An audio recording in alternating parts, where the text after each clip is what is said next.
Good evening, everyone. Welcome to our Friday night wine tasting series. And tonight we're presenting something a little bit different in the wines of Johannes Zillinger. This is an Austrian winery that I think I've told this story too many times now, but that we really didn't want to be this good. We were a little surprised at just how incredible it was. Now I'm joined by Andrew Stewart of Vino Al Vino as our guest tonight. Hello, Andrew. Hello, hello. How are you doing? I'm doing great. I get to drink Grüner Veltliner on like a Friday night. That's always a good thing. So we are going to start with the white. We're going to start with the Reflexion white, the Grüner Veltliner. Why don't you introduce the winery as well as yourself, and then we will get right into talking about some wine. Okay, cool. Well, my name is Andrew. I'm with an importing agency called Vino Al Vino. We work with natural, organic, biodynamic wines from all over the world. Very happy to do a lot of work with Andrew Hilton. It's the only place I need to even look at in Lethbridge. You guys have an amazing selection. And yeah, as you said, we're dealing with Johannes Zillinger. This is he's third generation, but the estate has about 350 plus years of winemaking history attached to it.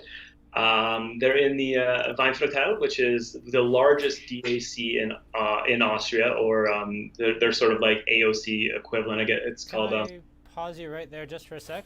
We've done some Austrian over the time that we've done the channel, but everything we've done so far has been Burgenland for the most part. I don't think we've had anything from Weinviertel. So let's talk a little bit about Weinviertel before we get any further along and how it's different from Burgenland. Well, I mean, it's further north. It's right on the border of, and in fact, Johannes is about 10 minutes away from the border of Slovakia. When I said it's the largest, it's about 14,000 hectares, and it is primarily known for Grüner Veltliner, which is what we're going to be having here. Now, the DAC is quite large, and the Grüner specific from those sites is known to be, that classic, lemon, lime, citrus lifted, peppery Grüner, which is wonderful stuff. It's a pretty large DAC to have that same profile for every Grüner Veltliner that grows there. It's a little odd to Johannes, so he's actually taken all of his wines out of the DAC. He doesn't participate in it at all, which gives him a lot more freedom to do some different things. Granite soil, a lot of the DAC is dominated by granite soil, sandstone, limestone, loess. That's kind of what makes it up. I'm going to just pause you for a sec there and wind you back just for a second. Let's talk a little bit about DACs. I know most people here are familiar with like AOC for France, DAP being the Austrian equivalent, a legally designated wine region, that has certain restrictions on winemaking and wine production and quality. Do you want to walk us through a little bit about what makes a DAC so specific, both in general terms and then what's so different about Austria's system? Oh, that's a good question. I honestly don't know if I can answer what's really different about theirs in particular. With the Weinviertel, I know that it's more to just. I think it was a big measure to get like a quality back to the wines, because there was a lot of scandal in the past about like how things were being done, and they definitely needed the 85 scandal. Yeah, they needed to bring in a lot of checks and balances, because people were doing a lot of like very questionable things, which is funny because you mentioned like it was in 1985 that this all came to light. Johannes has been practicing, or not Johannes, but the family has been practicing organic viticulture certified, I think, since 1984. So even if you paint all of Austria with that sort of scandalous brush, Zillinger has been long set apart from that, and adds in again why he's completely separate from the DAC as well. Before we get into everything else, do you want to just get the elephant out of the room and just talk about the scandal in very short terms? It was 35 years ago. It has nothing to do with Austrian wine today, but it's the reason that Austrian wine basically was absent from the market from the late 80s into the early to mid 2000s. It's finally getting some back now. I don't think there's any residual ghosts in terms of winemaking quality left over from that period, and we're finally climbing out of the shadow of it in terms of sales. But we're going to talk about what happened, why it happened, and your side of the fallout with it as well. I know for me it just meant we couldn't sell Austrian wine for about 30 years. Well, for sure. I mean, anybody who paid attention, and it came to light, I can't remember exactly what the name of the chemical was, but it's something that you would find in antifreeze. And it was being added into wines to I don't know if it was specifically to give an acidity, like an approximation of an acidity to wines that were maybe a little lacking from like lower quality areas. I honestly can't imagine why anybody would think to do that in the first place. So I never really paid too much attention to it because even even with my when I started like getting into wine, like it was already a past thing. But the really sad thing about it is like most things, Austria got painted with the same brush universally, and there's certainly wineries like Zillinger and many more that I'm sure you could name from Wachu and like different areas in Austria that never had anything to do with it, but it did leave a pretty like bad taste in a lot of people's mouth. No pun or joke intended there. But what's happened now, I think, with the DAC, even though Johannes is not in it, the DAC has brought back the evident quality in the areas that are known for producing wine historically. And for me, as much as like the restrictions of a DAC can be limiting to people like Johannes, who's like, we're going to taste two of his wines from the Revolution series, which is strictly experimentation and creativity. The white that you're getting into first, the Grüner, the Ried Kellerberg, this is from his Reflexion line, which funnily enough doesn't exist after this vintage anymore. Oh. Because the DAC is not allowing him to list the names of his vineyards. He's not allowed to like label it a cru because he's participating in what they call alternative wine. So because he's making natural wine, they don't want the cru or the vineyard to be associated with it in case there's any negative fallout from his natural wine tendencies, his lack of sulfur, his indigenous ferments and all that. So there's sorry, I got distracted by a little text. That's all right. I got a couple of questions for you anyway. First question is from Daniel. Are we trying the white? Yes, Daniel, we are definitely trying the white. Second question is from Kevin. And I think this is more a perception thing for our store. Everything Austrian in our shop is all natural. He was saying, is this why the natural wine movement is so big in Austria now? I think that's more just a lens of Andrew Hilton down here than it is a lens on Austria in general. I think as Andrew was discussing some of the challenges of doing natural wine in Austria, you run up against these stricter wine laws they put in basically to help salvage their industry and restore trust in their industry after the antifreeze scandal of '85. What is the state of natural wine in Austria? Is it as universal as we see down in Lethbridge just because I have a wicked natural wine bias, or is it more in the background in Austria? I think there's actually a lot more people that are moving towards that when they've seen some of the increased sales and interest in Austrian wine that is connected to the natural wine movement. I mean, there's some very famous natural wine producers in Austria, Götze being like probably one of the most well known in our little natural wine world. But also there's a lot of varietals that they've created since and we're going to taste one in a way, not on its own, but we're going to taste one tonight. It's getting easier to produce natural wines in Austria because of the quality. And I believe one of the very first biodynamic wineries ever was in Austria. Nikolai Hoff has been producing biodynamic. That's who I assumed it would be. Yeah. Yeah. Since it was a thing. And they've been essentially practicing that without really understanding what biodynamics would later on become. But like for 400 years, they've been never using a chemical, never using anything to help ferment, never using any kind of like foreign materials in the wine, whether for flavoring or stability or anything like that. So I think as they get away from that mass production and that sort of like falsifying of the wines with the antifreeze, like to create like actually my partner here, he texted me, that was what all the dinging was there. It was to basically like fudge the must weights, which one I think we think about that. So they were able to sell them at a higher level of quality than they actually were because they weren't able to evaluate what the wines were actually testing at for sugar levels Yeah, it's the ethylene glycol trick. Yeah, it basically brings up the must weight. So let's talk about Grüner Veltliner. Like you said, I think you kind of undersold it here. You said, oh, it's going to be bright, fresh lemon, lime, and a fresh, simple summer wine. No, this is like thyme and bay leaf and rosemary as like the dominant notes, backed up by salt and like dusty, dry earth. And then, yeah, I guess there's some lemon lime if you really spend some time with it. Really, well, that's like Grüner at its most basic definition. And this is one of the reasons that I think it's important to note that Johannes is not stepping outside of the government testing and the DAC requirements for any reason other than he believes he's making something really different.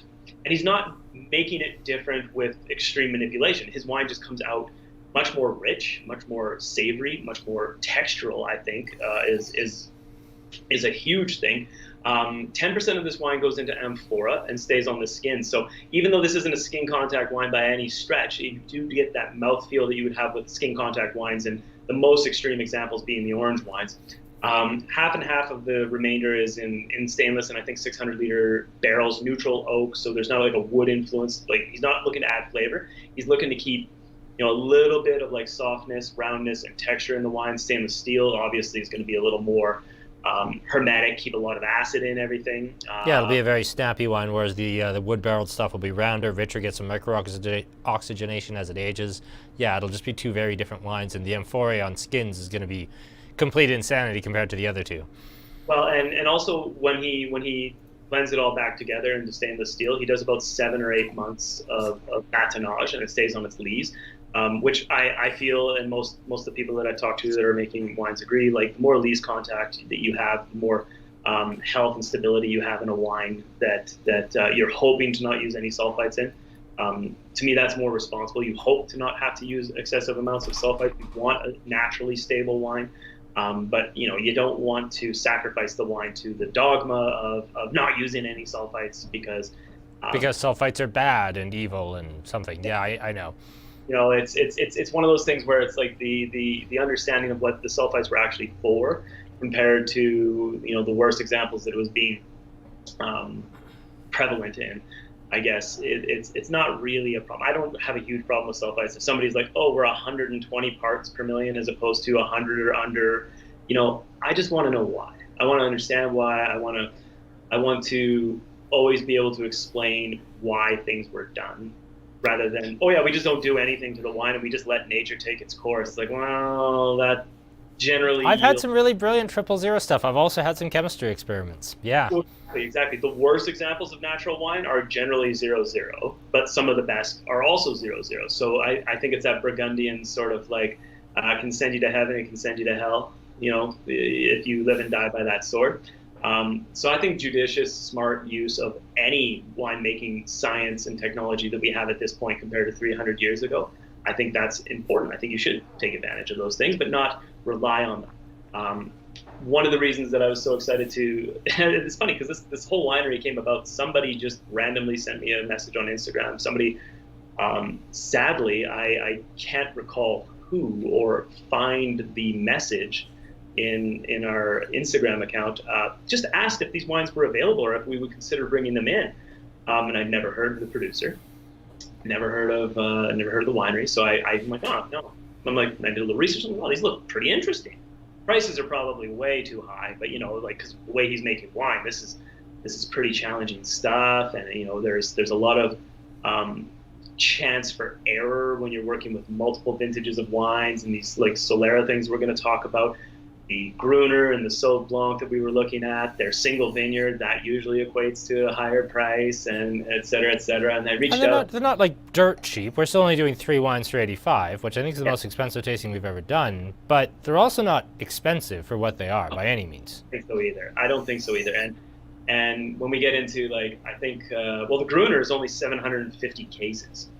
Like that's very small, and that's one of his largest production wines. So where we're, again, the conversation around value, it always comes down to, it's like, well, is it worth that much? And like, it's worth it to you if you like it and you're happy spending that much money. But the dollar amount, it's like if somebody told me that a 750 case biodynamic Demeter certified, all natural single vineyard Grüner was, 14.99 retail, I'd be suspect. Like Yeah.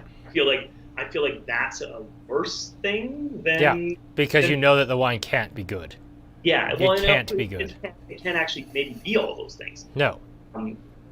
So it's something I was very excited to meet this guy, and we've even already reordered the wines because actually of the wines that you guys have, the Grüner is still a little bit available. The pink is gone, as is the red. So yeah, we still have a little bit left, but not loads either. Oh, that's good, because I mean, like the chunk you took was like one of the biggest like single pulls of the wine to any store. So it's the good news is the next pallet is already being built. It should be here for, with any luck on the port side of things and the shipping, it should be here for June. That'd be amazing. That's just the right time of year for this. So I think so too. Yeah. And we brought the whole Revolution line again, but we also brought another rosé that's like his level rosé from the Veltliner line. And remember when I mentioned that the Reflexion series isn't going to happen anymore? Mm-hmm. So all that juice that would normally be single vineyard wine is now going into the lower level Veltliner line. So the prices stayed the same, and I'm sure the quality went up. So that's going to be amazing then. Yeah. Very excited. Let's jump into the rosé then, since we're talking about rosé. This is of the three wines. This is the only one I hadn't tried until earlier today, and damn. It's So when we talk about natural wine as an agency, we try not to go too trendy and weird and what I call visually natural, like things that just they look like a natural wine. This certainly does. Yeah, this falls into that category. But what I loved about this wine was the fact that it's one of those light reds. It drinks red. It drinks rosé. It really drinks however you want it to drink. But there's so many interesting things about the Revolution line. The most obvious being the fact that he labels it with the term Solera, which would normally indicate multiple barrels just like being stacked and the wine kind of going down through this chain of barrels. But this is not exactly how this works. In the case of this particular wine, it's 50% of a grape called Rössler, and then 40% Syrah, 10% Saint Laurent. But the Syrah comes from 2 different vintages, and the Saint Laurent comes from 3 different vintages, and the Rössler comes from a single vintage. So it's like technically a 2016, 17, 18, 19 multi-blend vintage, multi-vintage blend of those 3 varietals. And it's a rosé. And it's a rosé, so there's like minus contact. Like it's and like the wild thing about this, like if you're getting into this wine, what I love, obviously I love the color. I think it's super fun because you expect it to be like either people assume that like a darker rosé is going to have a lot of sweetness or it's going to be quite tannic. But the dominant flavor in this thing and the presence, I would say, of this wine for me today especially, it's like biting into a Macintosh apple. It is a red-skinned apple. There's like the cranberry bite. The cherries are a little more tart. It's almost like they're boozy cherries. The tannin is there, but it's like it's mostly that like beautiful like kind of limestone acidity that you get, and it can really just like cling to your palate in a non-painful way. Like it's not like screaming acidity. And then the herbal note just jumps right back in again, but it's sage this time, and it's like wild sage on the side of the road. It's just beautiful. Well, and again, like this is not an uncommon sort of like visual style of wines from Austria. There's lots of reds masquerading as rosé getting into the red territory, and the blends and that sort of stuff. But what's really special about this for me was the price, because normally these small production wines in this style, they get really expensive by the time they get here. Like it's not uncommon to see them at $60 retail or even higher because they're so hard to get and people love them so much. The fact that I was able to put a reorder in 3 weeks after it got here, so almost 11 to 12 weeks after I had placed my first order, he's like, we still have some more for you, for sure, no problem. He's like, we're not even going to have to change vintages on it. I'm like, that's really? Amazing. Yeah, that's slick. Like, I'm okay if we have to change vintages because I want to see what he's doing, right? This is our first run with these wines. They're incredible. But I really, really love the I would say it's probably the structural element that small amount of Saint Laurent brings to the mix. And I mentioned the grape Rosler. So yeah, I wanted to dig into that a little bit because of the ones you mentioned, I mean, I think most people would be familiar with Syrah. I think a lot of people that have watched enough of our Austrian and Hungarian ones, they have at least a grasp of what Saint Laurent is. But Rosler, that's the most obscure one of the grapes that we're talking about so far. well, and to be honest, I'll do my best here because this is my first experience with Rosler or the wines from Johannes, but I've yet to try a varietal wine from Rosler. So Rosler, and forgive me if I stumble over this a little bit. It was created in the 1970s. It's a crossing of Zweigelt and something called Klostenberg, I think. Let me see. I got a note here. Yeah, I'm not sure of the pronunciation either, but I know what you're going for. Klostenberg, specifically Klostenberg 1189-9-27. But what that is actually another crossing of the more widely known grape Blaufränkisch. And what's it? It's Seville Villard. So again, it's a crossing with a grape that's a crossing of, but it definitely has its. He froze. Oh. I think we lost Andrew there for a minute. We'll get him back. The connection will catch up, probably. It always does. Yeah, it always does. Hey, Andrew, we got you back? Oh, I think so. Did you get the audio? Yeah, we kind of lost you there. Sorry about that. We lost probably 90% of your Rosler description. We just talked about kind of how it was a spin-off of Blaufränkisch, and I was just kind of filing away in the back of my memory. It's like we could have an interesting conversation about naming conventions for grapes before they get mainstream. And then the video cut out. Oh, okay. So we lost about 10, 15 seconds. Okay, well, If basically, even that. yeah. All I was kind of like closing in on there is with that varietal, the reason the reason it became so successful is it's very easy to grow in cooler and a little more extreme climates without any non-organic help. So basically, it's an easy grape to grow organically, and it also still, like with that little bit of Zweigelt Blaufränkisch, like it gets a lot more color to it. So it can be a very useful grape to blend in small amounts, I think. But I'm still learning about this grape. I can't wait to actually get a chance to taste raw Rosler, like just what's Rosler. Like I want to, and also maybe learn how to pronounce it. That wouldn't hurt. I'd be really on board for that too, because I have no idea either. I think Devin says Rosler, and he's been more recently than me never going. So I'm gonna go with Devin's pronunciation, but I have no idea. I did want to just touch base on that. As much as we have kind of the grape varieties that everybody knows, like Cabernet Sauvignon and Chardonnay and Sauvignon Blanc and Syrah, and then we kind of have geekier things like Grüner Veltliner or Muscat of Alexandria, and then we get into the really geeky stuff like Saint Laurent. There's a whole other world, a whole underworld of grape varieties that are in development or in study or being test planted somewhere. There's this whole like dark side of wine grapes that even wine people haven't heard of. I mean, I'm sure there are grape geneticists. They're all excited about Klostenberg 1149, but like there's like 5 people on earth that are really those people. But there's a whole industry, and it's been going on for over 100 years by quite a bit, and it's given us some really interesting stuff in the 20th century, like Scheurebe. But like there's no fixed number of grape varieties. It's always ongoing. There's always new grapes being hybridized, new grapes being creative, and not just hey, we think this would be cool. It's always to solve a particular problem. Like, hey, we really need to grow this in, let's just say China, because that's where a lot of this is happening. We need this to suit China's climate.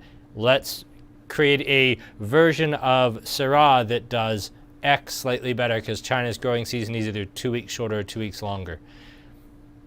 Well, I mean, I think genetic selection has always been a thing, like A Mendelian selection, yes. Yeah, like absolutely, right. But this developing of different varietals, like you said, it's always to solve a problem. And I think right now that's one of the biggest problems. Like the wine growing regions that we know historically they're getting warmer. They're changing globally, no matter what. Like the global weather, the global warming is having such an effect on the volatility of the weather that I think hardier and stronger grapes are pretty important. there's a person I follow on social media. She was about to write an article about, are the new generation of wine drinkers more open to hybrids? And I don't know the answer to that, but I think they're going to have to be. I think they're going to have to be. Exactly. That's where I was going with that, because, and also they don't have the same negative connotation as they did even before I started drinking wine. Like, it's like, well, why don't you like hybrids? Like, well, they generally taste like shit because they're trying to make them into something that they're not. Yeah, and I'll double down on that. Like, unless you're having something really old vine, they absolutely taste like shit. There was a run, I think it was either just before COVID or the fall before COVID. Devin and I had a run of people just bringing in, like, 3 weeks in a row. People showed us these, like, Marichal Fauches from what we have to think were, like, 3 to 4 year old vines that had just started cropping, and it was like, this is terrible. This is absolutely appalling. Hybrid grapes are, they're very much a new science in a certain way. As much as hybriding, Vitis vinifera together is definitely a old school thing, and I know there are still people who look down their nose at Shoei even though it's almost 100 years old at this point. Fools. Yeah, fools. Shoei is like better Sauv Blanc. I'm sorry, I love Shoei. I absolutely adore that grape variety. In fact, the last 3 bottles of Shoei I bought came from Andrew Hilton. That does not surprise me. Yeah, I take that Muller Catora all the time, and that's why I was sad I didn't get to pour the white from the Revolution line for Devin when I came down with all these wines, because it's 25% Riesling, 25% Shoei, 50% Chardonnay. But the Chardonnay just acts like the big comfy couch that everything sits on. The Riesling and the Shoei are all the aromatics, all the acidity. Like, it's that sounds brilliant. That sounds absolutely incredible. And that's the one that is selling the slowest, either because it's not Riesling enough, or people don't want to work with any more Rieslings because they already have too many. I'm like, yeah, you just. I think you just got another listing for that, because that sounds goddamn amazing. Honestly, I've got no lie, on the other side of this wall right here. I've got 12 bottles I just brought home this week just for myself, because I will drink it all summer. It's our go-to stir fry, Asian takeout. Like, we guzzle it. I think it's only 11.5, 12% alcohol, but it's insanely refreshing, and it's my favorite white wine to drink so far. I'll say this quarter. All right. So I got a lot of fun stuff coming. I don't want to. This whole 2 days of this current fiscal quarter, yes. Okay, the previous quarter. This is a brand new quarter. You're right. But yeah, so this Revolution line, I was nervous because you read the spec sheets on this and you're like, yeah, it's 6 different vintages of Riesling in a white wine that's going to go in amphora. There's absolutely no filtering, fining. There's no sulfur anywhere. And I leave the sediment in there. I want you to agitate it. I want you to shake it up. You're like, oh, okay, this could be one of those wines that sounds like really interesting and exciting, and you have to convince yourself that it's good. Whereas this, every single one I've certainly had to talk myself into some wines over the years, yeah, but I haven't with this. One interesting question I had is, Rosler on its own is a Centurier, so it actually has pink flesh and pink juice. How are they getting the color? Is it just the Rosler, or are they doing skin contact on the Syrah and the Saint Laurent, or are they a little bit of everything? That's a good question, because it's different for all 3 varietals. It would have to be, yes. It's different. Everything's very different from varietal to varietal, what he does. I believe it's whole cluster on the Rosler, and it's a short maceration because it's similar to the red.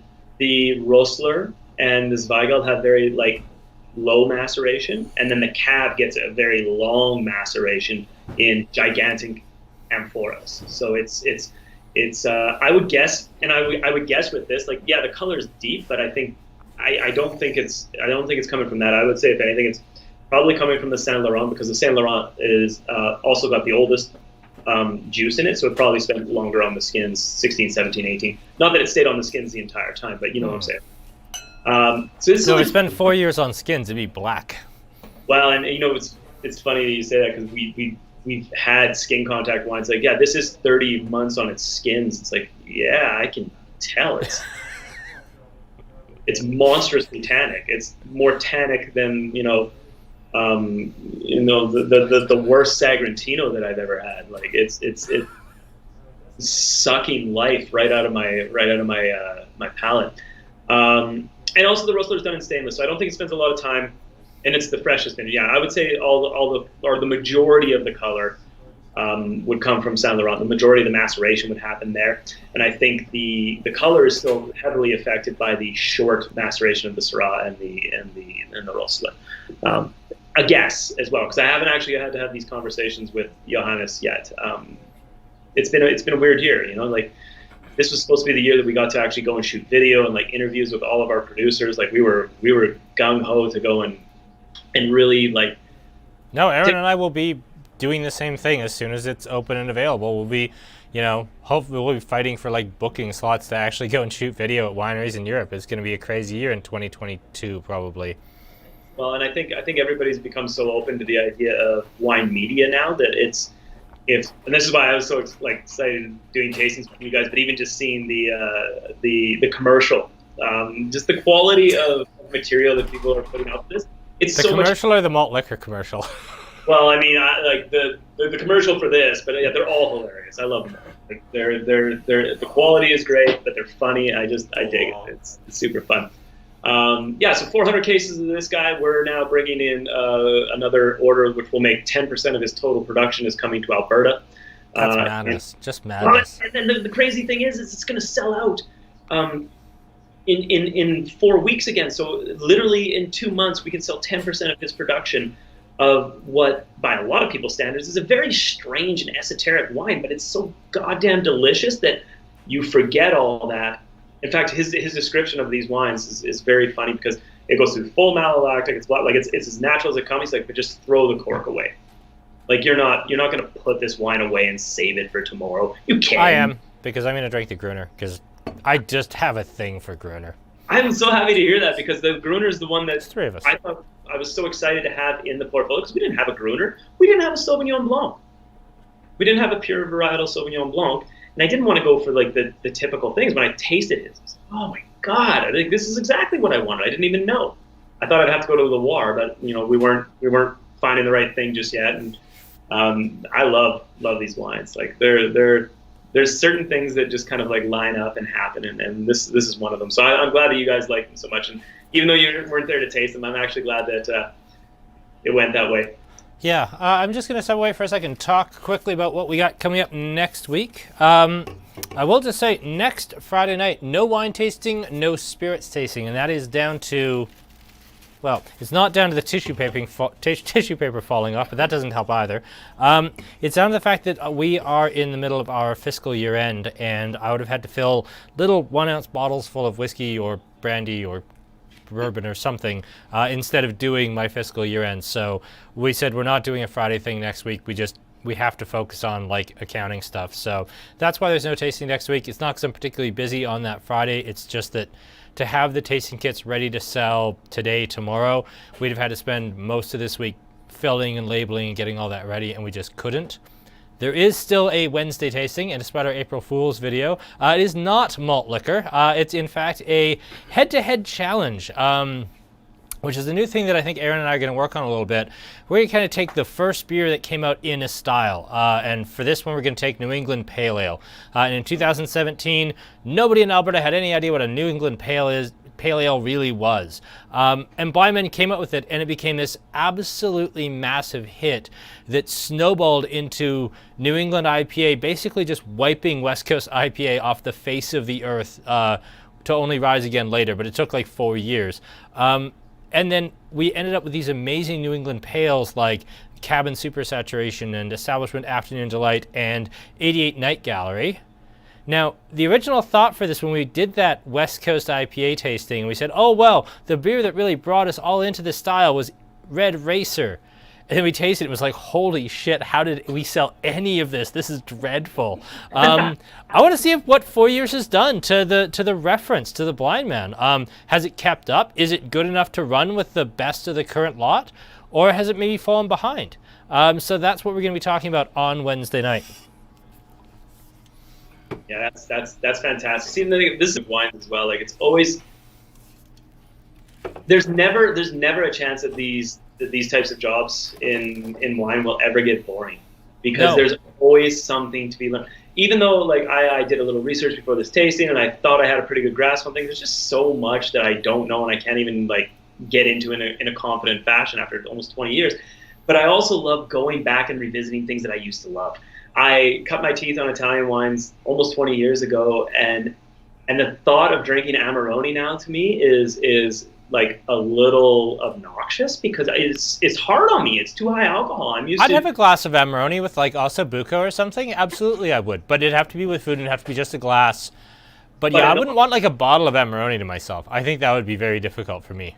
In those days, I'd drink a bottle after a shift working on the patio in July. Like, I had no, because I just wanted something big and humongous and like, you know, like. But that wasn't you. That was everybody. That was the days where like this store was built. Like these walls are not made with brick and mortar. They're made with Wolf Blass and Heartland and Bests. Like this store was built by the Australian wine industry. Let's remember how we got here. Ultra ripe Shiraz and raisinated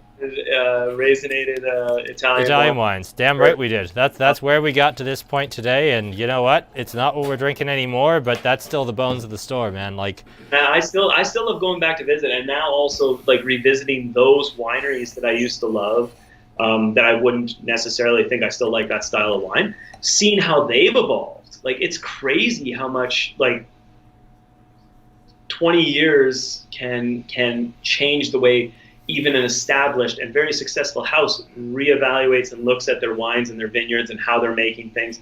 And it's not down to, you know, making things in a phony way. It's just about, let's see what the best way to make the best wine is. Not what's going to score the highest or like any of that stuff. Like, let's just see what's going to make something fantastic, which actually we can tie this right back to the Revolution, the red Solera that you're into now.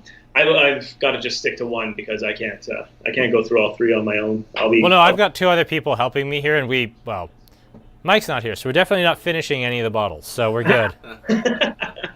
But the Revolution line is not about like, you know, varietal typicity or like really driving home a point of terroir in the sense that this is like a clear example of these wines. It's about experimentation. It's about fun, but without manipulating the wines to be something they're not. And without being scary. This is a wine my dad would like. And I say that, I want to be very clear. This is a wine my dad would like. Everything we've had here, my dad would appreciate and understand and really be grateful it existed that we could sell, but he wouldn't enjoy it himself. It's not what he personally enjoys. This is not only something that he would appreciate, it's something he would personally enjoy. And considering that it's just like the rosé, like a complete madness blend of multiple years, including like extended skin aging and amphore, and like it's a madness blend from Austria, and yet it's probably the safest thing on the table. Like anybody, I could sell this to somebody who came in for like, you know, what have you always drank? I've drank, you know, Santa Rita Reserva Cab my whole life, but I want to try something different. They would be fine with this. Yeah, not because it's like anything else that they know. It's just perfectly and patently delicious, and it's very easy and fun to drink without being boring in any way. So to be frank, when we tasted these, we tasted probably about 12 different wines from Johannes. There is one new wine coming in on this next order that I kind of chickened out on the first order, because I was just like, God damn it, I can't buy every single wine that he has. I can't have 15 different SKUs from one producer from Austria. Oh, come on, tell me what it is. You know I'm going to buy it. Well, you are, because Steel and Vines, I came down to do that the last event I did with him. I can't recall what it was. It was just like a natural wine tasting event. We did it like in that kind of lull between first lockdown and second, I think. But I brought down one to sample because I'm like, oh, we can try this just for fun, because I'm not going to bring it. I don't need a sample to try and sell it. So it's a skin contact amphora aged Fumé Blanc. Oh shit! Okay, I have to have that. And it's really good, but it is in that like not like Grüner price point of skin contact. Okay. But it's you know it's. If you're bringing in 13 wines from somebody, you want to make all of them as approachable as possible, right? And you don't want to just bring in 5 cases of, you know, 6 different wines that are going to be $60 or $70 retail. I will say I'd be a lot less receptive to your wildly expensive, totally experimental madness skin contact Fumé Blanc if I hadn't just tasted all three of these and been like, you know what, Zillinger's got this. Like, he's just got this entirely under control. He can do this, no problem.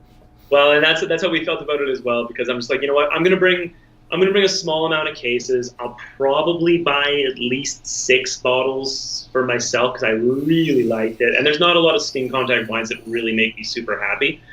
They're fun, they're interesting, but like this one makes me want to guzzle. And I've always said like Riesling Gewürz are like some of my favorite skin contact white wines. Sauv Blanc is up there as well, because when it's done right, you get loads of varietal typicity, but you also get like all the fun stuff of skin contact. But anyways, back to the Revolution, the red. So yeah, you mentioned this is a hodgepodge multi-vintage blend again. 3 vintages, I believe, of Rössler, 2016, 17, and 18, and that's 50% of the mix. They're done in large old neutral oak.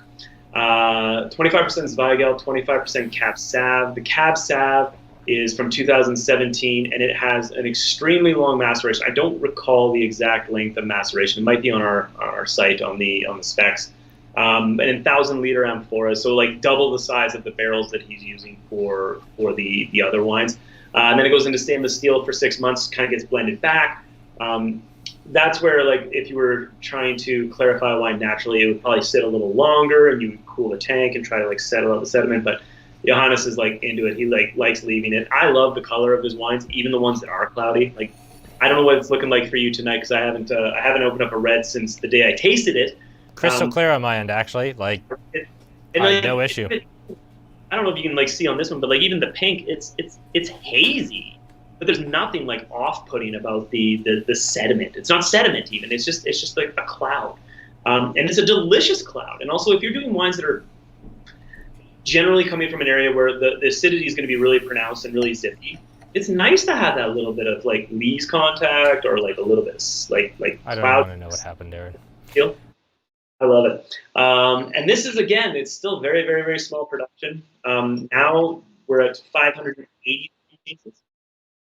Oh, you look at the... Apparently it was like horrible hard water stains, because our water in this building is just a nightmare. I mean, I think I've told you, like, no one here can drink the tap water. Nux is dangerous just because it's these bizarre 1950s steel pipes, and everything just tastes like, I don't know, salty calcium. Like, it tastes like Tums out of the tap. It's awful. And even though we wash and dry our glasses really carefully, they're still just disgusting, and the camera picked up all of that nastiness. You know, it was a perfect backdrop, so I even noticed it as well. It's like, whoa. But like, I mean, it's any glass. Like, I mean, if I hold this up like to the camera like in the wrong light, it's going to be bright, spotted as well.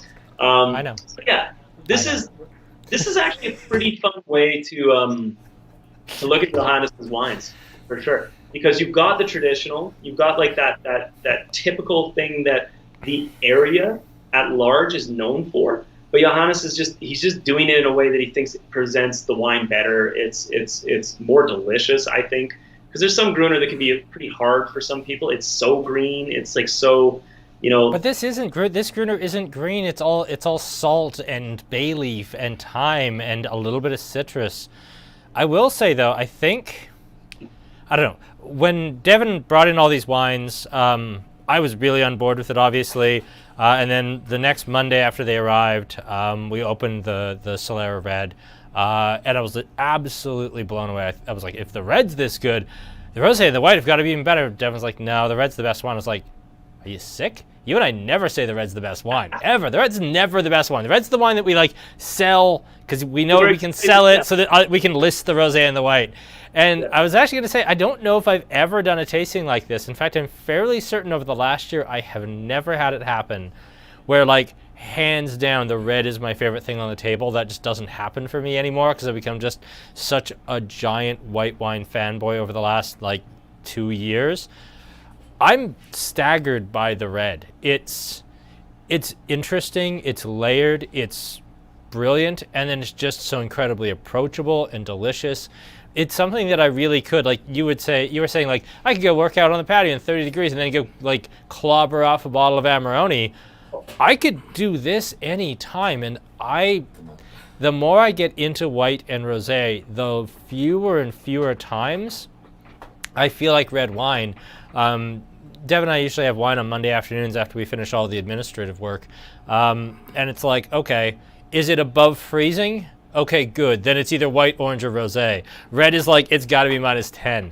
I would drink this anytime. I'm genuinely blown away with how much I like this because I've just moved away and drifted away from red so much. And that's a fair thing to say, because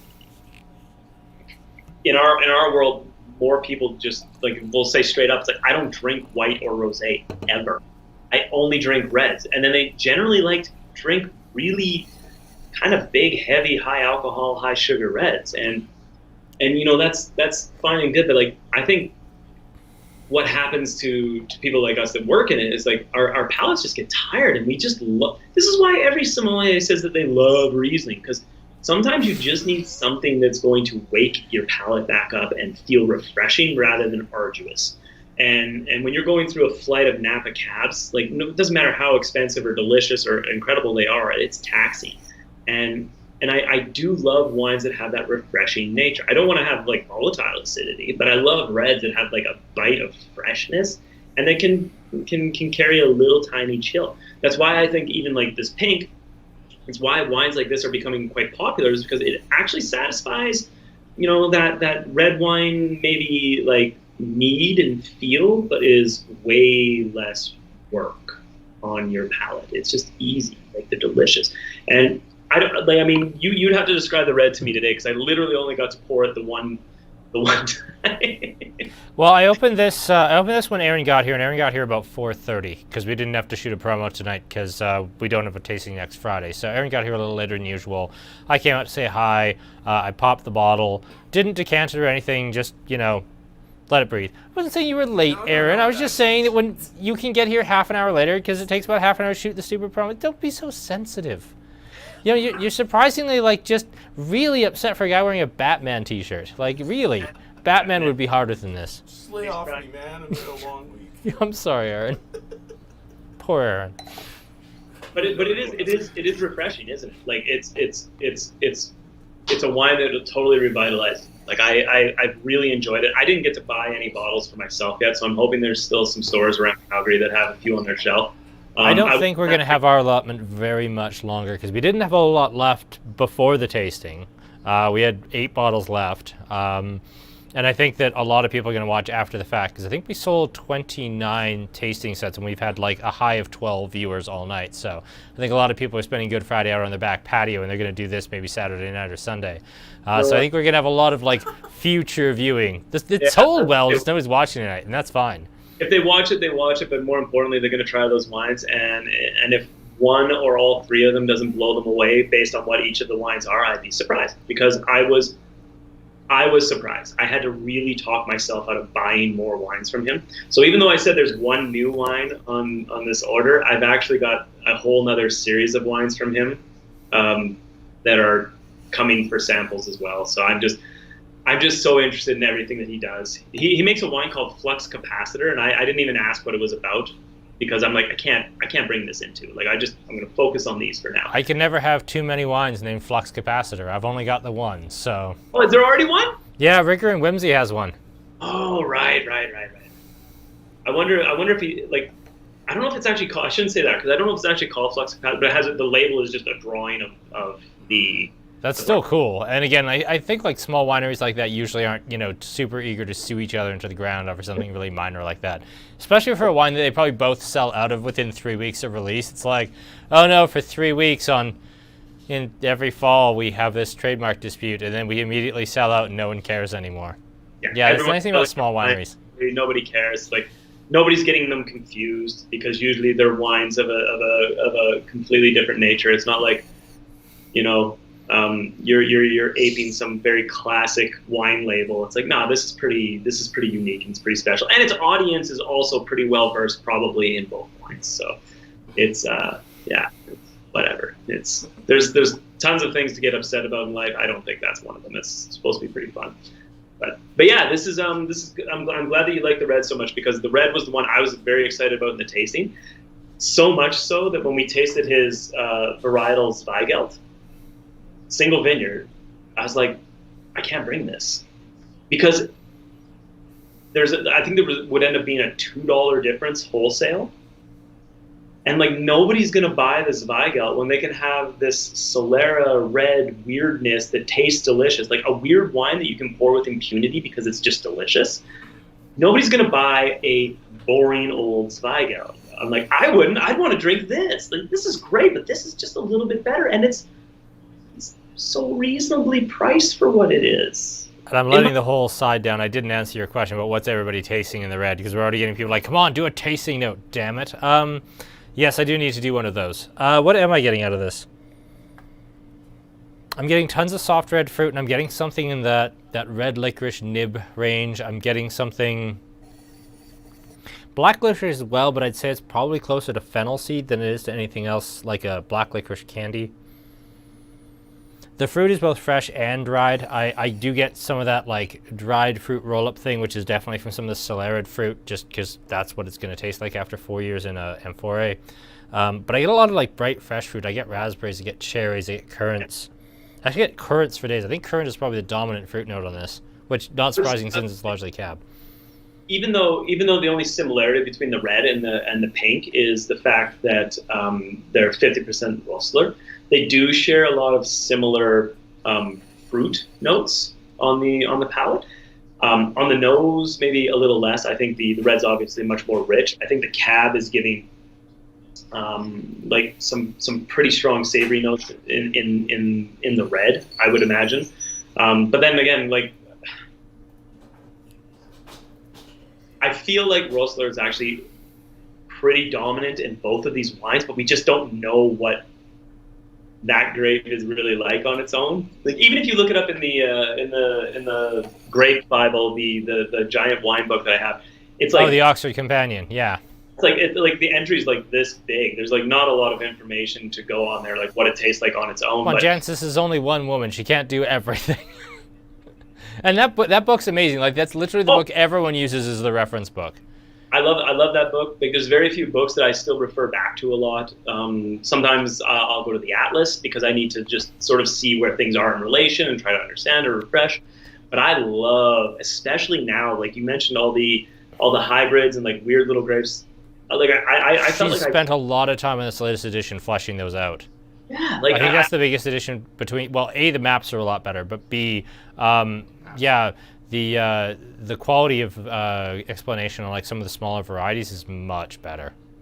And also I feel like the producers are evolving a lot. Like the producers that they usually recommend, it's great because you're seeing some smaller producers in there, and I do appreciate that because it's. You just hate to think that all the producers are getting mentioned because they've got the biggest marketing budgets, and that's why they're showing up in these publications as like, you know, benchmark producers or producers to watch and all that sort of stuff. But I don't know. I just I love that book. I go back to it a lot, and especially now that I'm working with in the world of natural wine, there's nothing that's really kind of not welcome, I guess is the right thing. So if somebody's like, oh yeah, this is like 13 different varietals that have nothing to do with each other, but they, you know, are all being grown in Australia and none of them came from Australia. It's like, well, I kind of want to try it. And if the wine is good, then great. Let's play with it. So I'm learning still. The fact that I spent almost 15 years learning about Italian wine. I spent a lot of time traveling around the north of Italy. Like the Veltliner has been in my vocabulary for my entire wine career, and I love Sforzata, and I love, you know, the Chiavenesca version of Nebbiolo and the mountain alpine kind of influence. But I'd never heard of Verruche. I only heard of like Verruche like 2-3 years into my stint at Pigeonhole. And I'm like, wow, that's delicious. And then you hear about this, and you hear about this, and you hear about this. Like 10 years ago, knowing what Nerello Mescalese was considered like peak nerd. Yeah, and now it's like, oh yeah, it's that other Sicilian grape that's not like Nero d'Avola or Griot. Like it's one of the big three. And now there's even geekier grapes from like Etna that nobody's heard of, except now we all know them because they're great. I do want to just jump in here. People asking about the books. One is the Oxford Companion to Wine. I would say that among wine professionals, yeah, you've got your copy right there. Mine also lives immediately above my desk at my down in the office. You lost your dust jacket, mind. But yeah, that is probably the one that everyone in the wine industry uses, I think. Oh, you got the really nice slipcover version. Oh, that's sexy. This is the bad boy. So this is, a catalog of all the wine grapes at the time of printing that were well known enough and widely grown enough that you could say that they deserve to be in the book. I think even since then it's gone higher. Like, I wouldn't be surprised, or certainly the information's probably gotten a lot better. So I thought you meant the Oxford Companion, because I think that's more of an all-rounder. But yeah, wine grapes I don't even own wine grapes because it's great, but it's really bloody expensive. Well, and I was getting to a point where I was getting so many questions thrown at me about grapes that I didn't know enough about. And, you start like talking to Bulgarian and Hungarian producers, and like you need some non-anecdotal, non-regional love of description of these grapes, and I think this is pretty good. But yeah, you can flip to any page, and there's 4 grapes here. 3 of them are Reuben, and then there's a royalty grape, and then there's like all these things that I've never heard of, and even if my career goes another 20, 40 years, I probably won't ever taste. That is by Jansen Robinson, isn't it? That's her Wine Grapes. It's almost a companion book to the Oxford. So I am gonna have to get a copy of that at this point now, because now I'll be shamed if I don't. But I would say like the reference ones for most people in the industry would be the Atlas, the World Atlas of Wine, and Jansen Robinson's Oxford Companion to Wine are kind of the 2 big reference ones. I can throw one more in there that's relatively new. Yeah, I think is absolutely fantastic. It's the Sommelier's Atlas of Taste. So I have heard that's incredible. I haven't picked it up yet. It's really good. Raj Par is one of the authors, and it's great when you have somebody like Raj he's not bound by any kind of like publication or like paycheck. He's a true wine lover, and like questions of taste. What does Chinon taste like? And it's his very professional, unbiased sommelier opinion of what Chinon should taste like. And there's also like some discussion in there about if it's from this type of soil, you'll get this. If it's from this type of soil, you'll get this. And then he lists his top producers for each of those areas, and they're pretty classic. Like, you're not going to go here and like, see a lot of Friuli, skin contact wines, Raj's top producers. Like, this is about like the classic sort of appellations and regions, and it's just wonderful. I love it so much. It's one of the better wine books I bought in the last 5-6 years, where I'm like, this is interesting. I want to just sit down and read this. It's not like a textbook. It's like, man, this is fun to read. I will also throw if you're just starting your wine book journey and you find like the Atlas or the Companion or some of the other ones, just like this is clearly for people who work in the business. I find Oz Clarke's Grapes and Wines is a really nice beginner's book. He's got a very gentle, pretty writing style. He makes the wines interesting and approachable. He'll give you a lot of information. When I'm talking, I actually model kind of how I talk about wine a little bit on how he writes about wine, because he makes it very approachable. He does sometimes lean a little bit to big producers, but he's also, talking to a very broad market. I like that as an introductory wine book for a lot of people. It's written from a grape forward focus, which is a nice contrast to, say, the World Atlas, which is written from a geographical focus. It's a nice place where you can say, well, I like Shiraz or Cab and I want to know the difference. And then it opens the door and makes it very accessible for you to learn more. I like that very, very much as a beginner's wine book. It was probably the book that had the biggest influence on me when I was very young in the wine industry. It's been updated twice since the edition I first bought, but it remains an excellent book for starting out. Oh, and you know what's funny? Like the very first job I had in restaurants, where I conned my way into a serving job because I had absolutely zero wine knowledge. They tested me weekly on something so basic. It sounds silly, but it cemented my entire educational foundation. Was wine for dummies.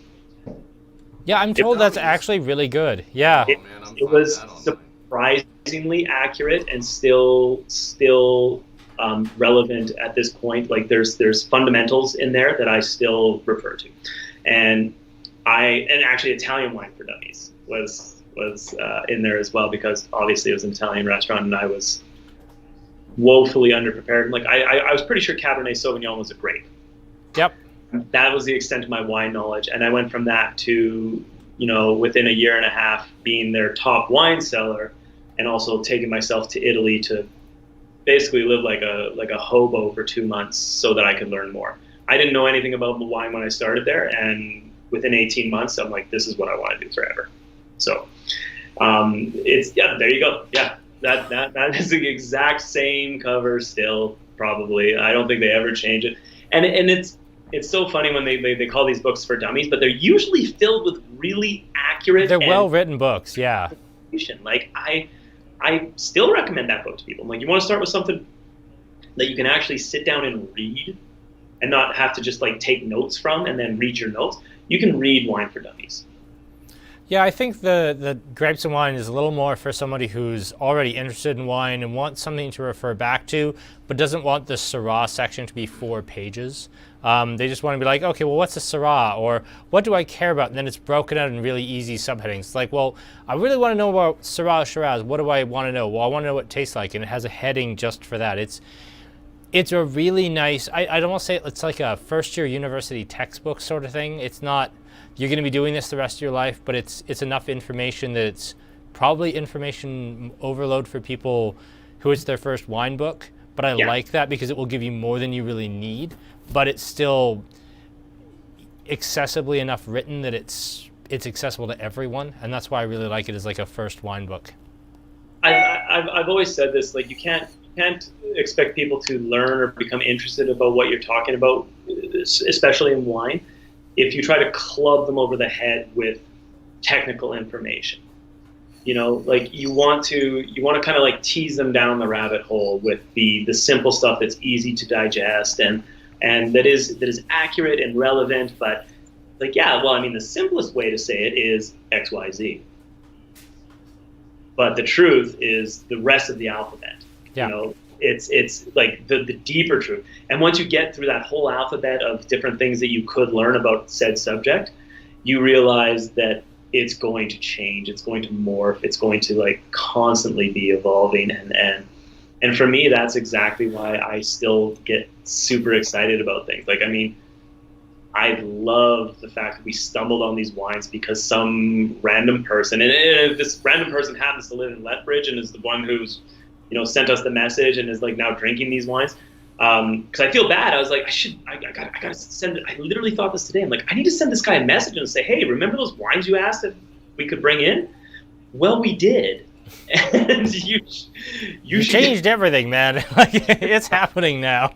Try some. Like, and I'm like, I was about it rude that you didn't actually message the guy back. Oh, by the way, your wines are here. Yeah, you know what? Like, that just goes to show. It's like, I'm interested in it, but the fact that it actually turned into something that, again, is so exciting and it is very, very, very approachable, both for people who are, dyed-in-the-wool natural wine fanatics and people who just like really good wine. Like, Johannes has got something for everybody in this. And just the lineup that we have here, like, forget the other, 15, 20 wines that we didn't even get to taste, let alone actually source. Yeah, it's a super exciting producer, and that's why I giggled myself silly watching that ad you guys made. We're gonna watch it at the end. We're gonna watch the promo at the end. Yeah, we didn't run the promo at the start because we were having Skype issues, but we got it sorted out in the end.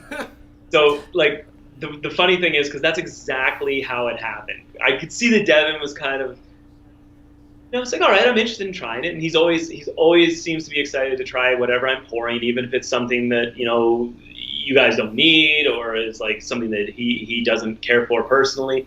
But my wines always get like more than a fair shake with you guys, and I love the fact that he's like, he actually said, he's like, if if the rest of the wines taste like the ones that we just tried, like the 3 that you've got here, because it's like you've got a new winner. Like you've got like a solid performer in the portfolio that's going to be, approachable for, like I said, anyone.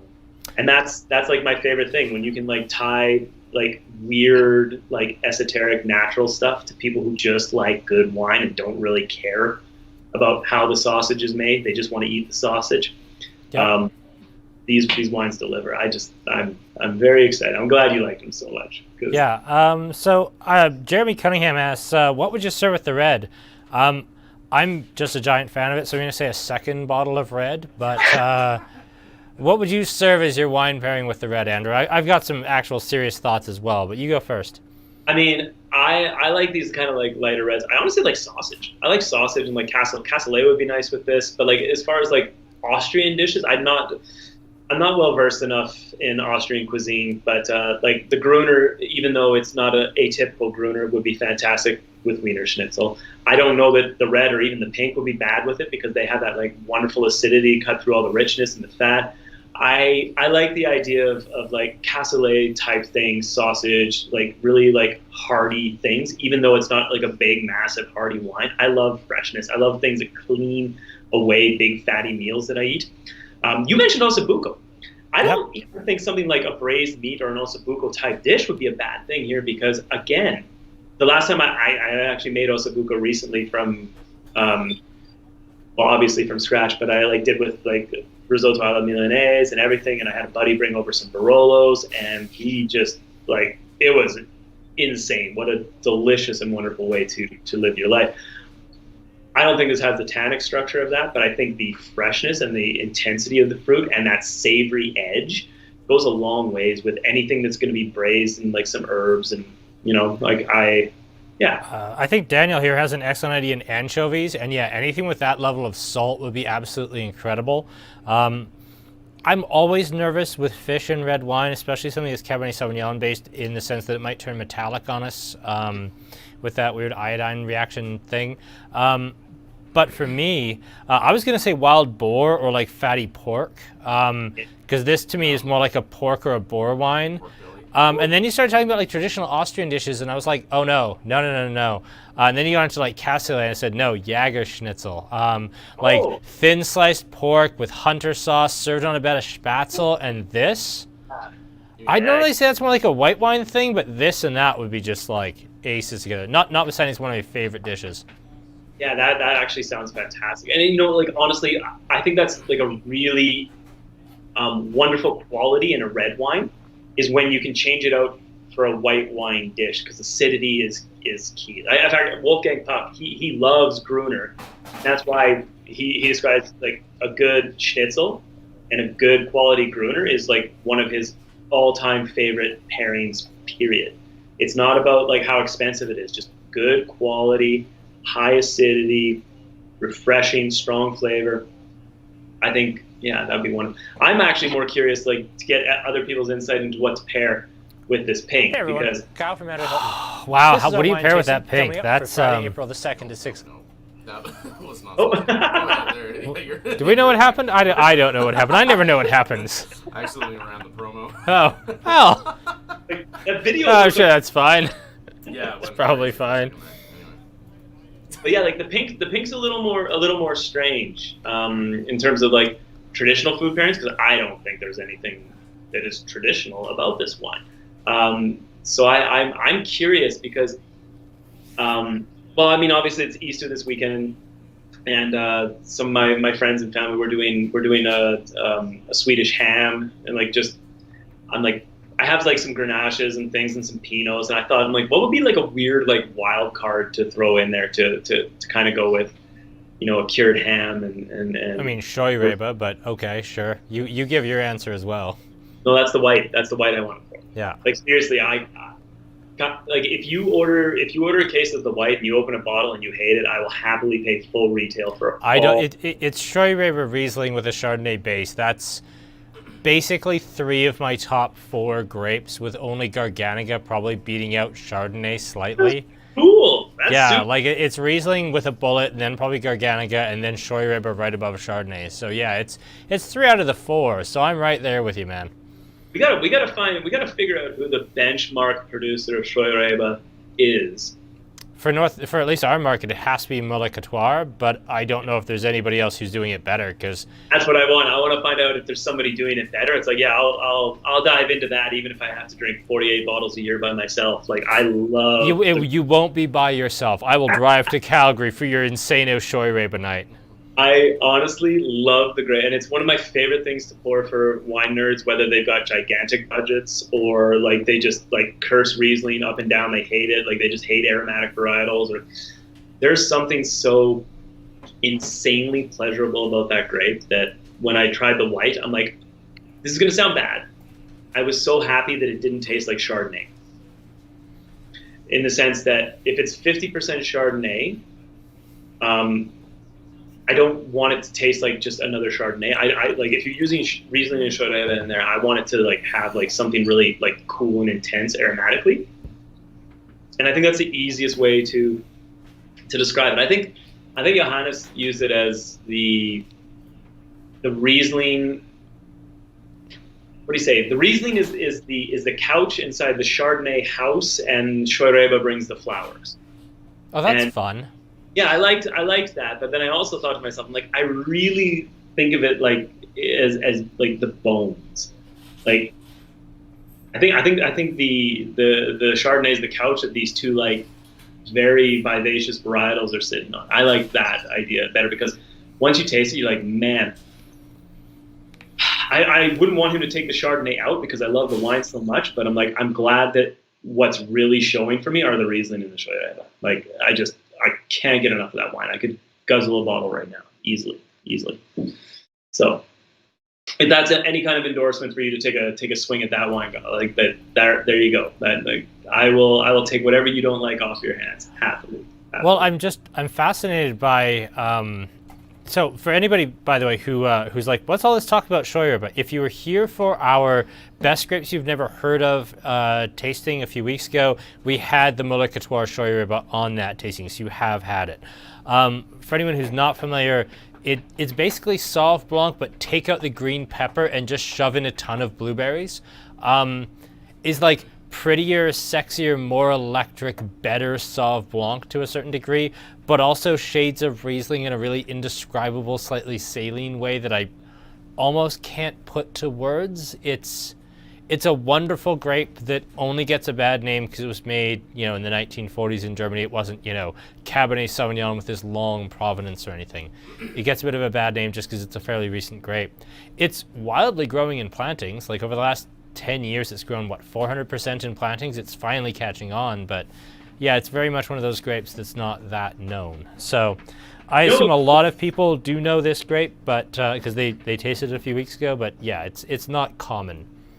I think it would be really fun to see Solera in an area like Clare in Australia, like to get that strong limestone stuff. Because I mean, like they're very austere Rieslings, generally speaking, in the Clare Valley.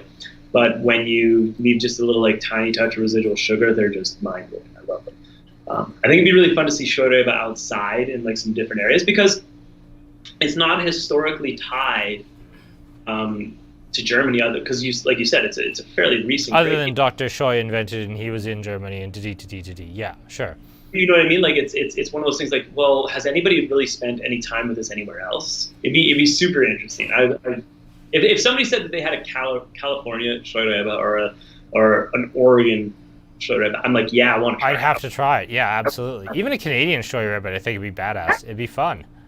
Oh, well, and I've said that up and down. Like, my biggest problem with Canadian wine industry in general is that they keep trying to grow grapes that don't make sense when they make such wonderful, wonderful aromatic varietals. Okay, we are already 15 minutes past when I thought this tasting was going to go to.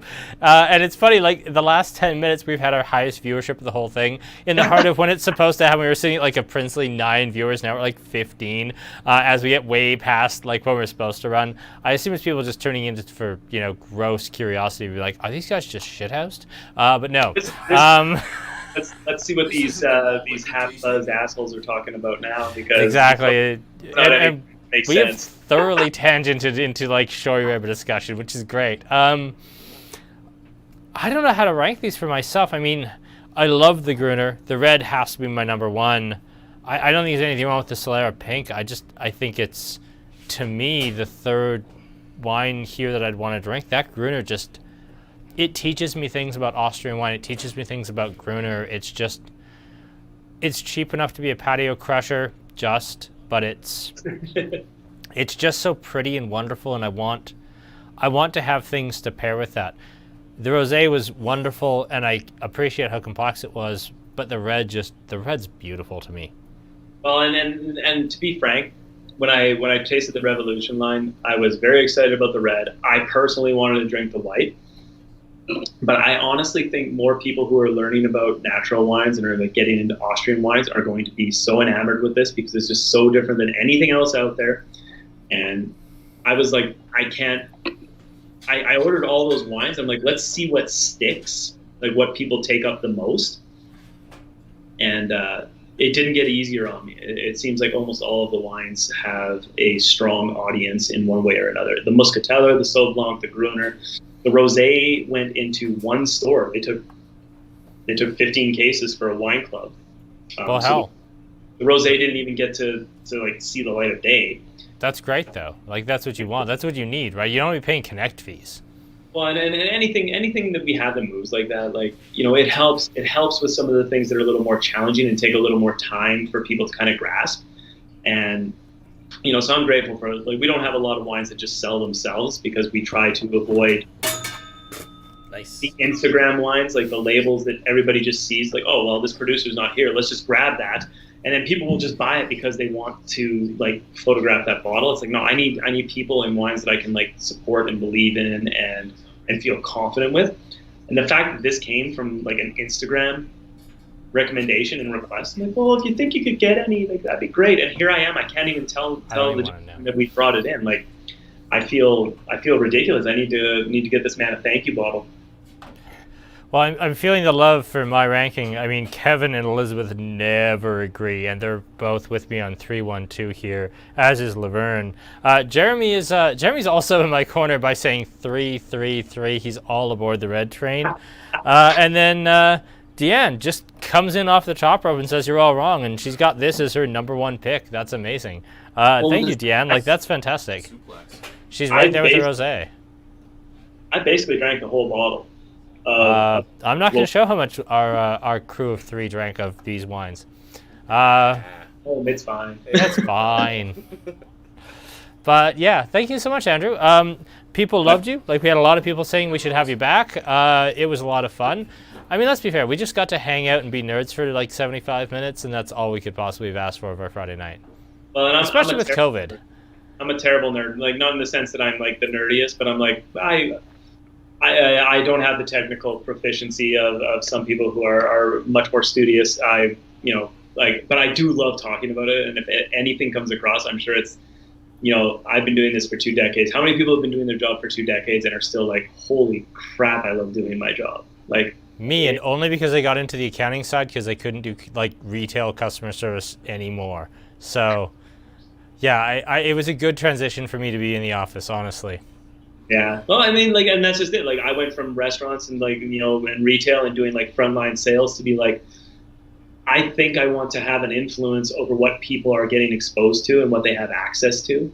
And I think, you know, natural wine is a great catchphrase for a lot of people, but I think there's a great opportunity to teach people about what's really important about wine, not from a, you know, a nerdy or like financial standpoint, like what's really great about wine. And for me, it's the experimentation. It's the getting to try new things. It's the fact that no matter how knowledgeable you are, there's somebody in the room who knows something that you don't, and you will always have the opportunity to learn as long as you keep an open mind and just keep tasting. Awesome. Thank you, Andrew. Yeah. I'll ask you to stick around after, but we're starting to get the not subtle hints of everyone saying thank you. Thank you so much. It's been almost an hour and a half. Please wrap it up. And honestly, like, our viewership numbers are still fine. But yeah, I think we're officially getting the just shut up, guys, go home. You've got other things you can do. You have people who love you. But yeah, we're gonna call that a night here on our end. Thank you all so much for watching. Do I know what our next wine tasting is going to be in 2 weeks? No, I don't. That's my ideas. but we're going to find a way to make those work, because what I want and what our budget will sustain are often wildly different things. So thank you very much to Andrew Stewart of Vino Al Vino, and I've been, as always, Kyle with Andrew Hilton Wine and Spirits. That's been Aaron with Birdmini Boutique. Hi. He's been a delight as always, even when he runs the promo halfway through the bloody video. Yeah, thank you all so much for tuning in. Sorry this one went a bit long, but we had so much to get through, and the wines were just wonderful. Thank you all very much, and good night. Thank you so much. I hope you all enjoyed, and we'll see you next time. Hey everyone, Kyle from Andrew Hilton. This is our wine tasting coming up for Friday, April the 2nd at 6 o'clock. And I got a little bit of a story to tell you on this one. And now it's story time with Kyle from Andrew Hilton. These are the wines by Johannes Zillinger, and a little bit of history on these. Andrew Stewart from Vino Al Vino came to see us a couple of weeks ago, and he showed us these wines.